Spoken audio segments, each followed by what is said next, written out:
Hi, I'm Dr. Tom Lewis, founder of Real Health Clinics.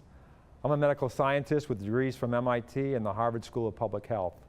I put together a series of clinics called Real Health Clinics, and the total focus on Real Health Clinics is to provide solutions for Alzheimer's disease and other neurodegenerative diseases. Today I'd like to explain to you how we believe at Real Health Clinics that Alzheimer's is a vascular disease. So, big question, is Alzheimer's a vascular disease? Because right now, Alzheimer's is being managed as a disease of the brain only. But I'm suggesting that we need to go beyond the brain to find solutions. So is Alzheimer's a vascular disease? So I just want to look at a very simple continuum, from heart attack to stroke to what are called microbleeds and microinfarcts to vascular dementia to Alzheimer's disease.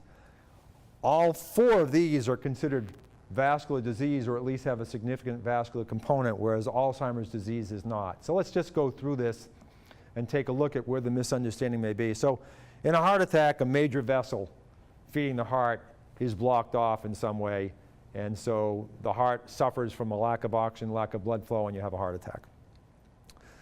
The next part is stroke, where a major vessel in the brain is blocked off, leading to hypoxia, lack of oxygen, in a significant section of the brain.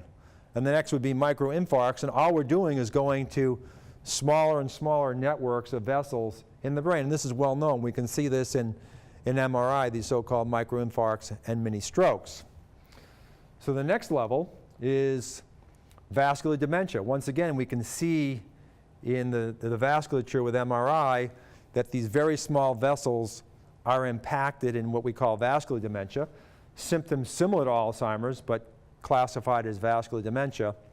And what I'm positing is that Alzheimer's disease is way down here at the capillary level within the brain. And the reason why Alzheimer's disease develops so late in life is we have so many capillaries that we're losing just one capillary at a time and a second capillary, and then we get this additive effect on the diminution in brain function, because you need capillaries functioning well to support the neurons in the brain. So let's look at why there may be a misinterpretation as Alzheimer's being a vascular disease. So here we have heart attack, stroke, microbleeds. These are big vessels, and the carotid artery is as big as my thumb, if not bigger. So vascular dementia, why I have this red circle here is, from a scale perspective, this is how big a small microvessel is that's tied to vascular dementia versus a capillary, a very significant difference in size. And basically, the main technique that neurology uses to determine whether it's vascular dementia or Alzheimer's is MRI. And MRI cannot see, it doesn't have adequate resolution to see the capillaries. So when you take an MRI of the brain, you can't see if this tissue is healthy. So the presumption is it is, when I believe, and we have techniques to show, that it is not. So let's just take a look at what we see here.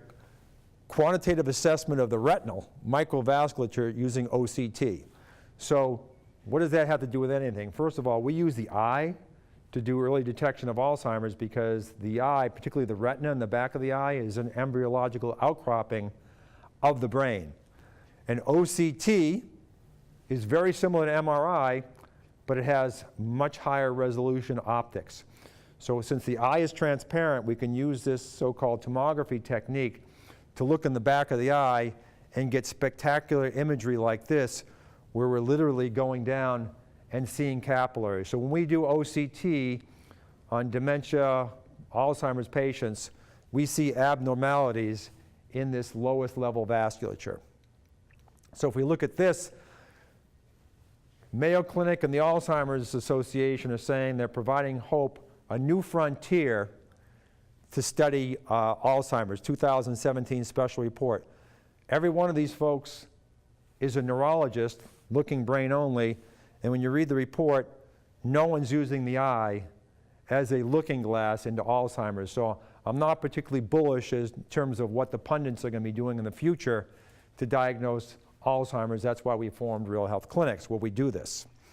So they call it the next, not the final, is a brain-only approach team lacks diversity, the final approach is to look at really the genesis of the disease, which I believe is in the capillaries.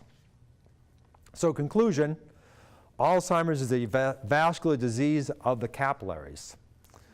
Alzheimer's slowly progresses as capillaries die off.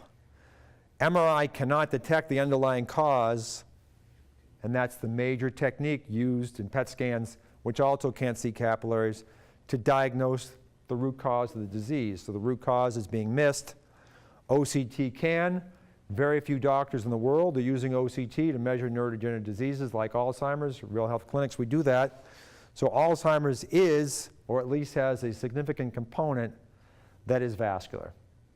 My name is Dr. Tom Lewis with Real Health Clinics. Thank you very much.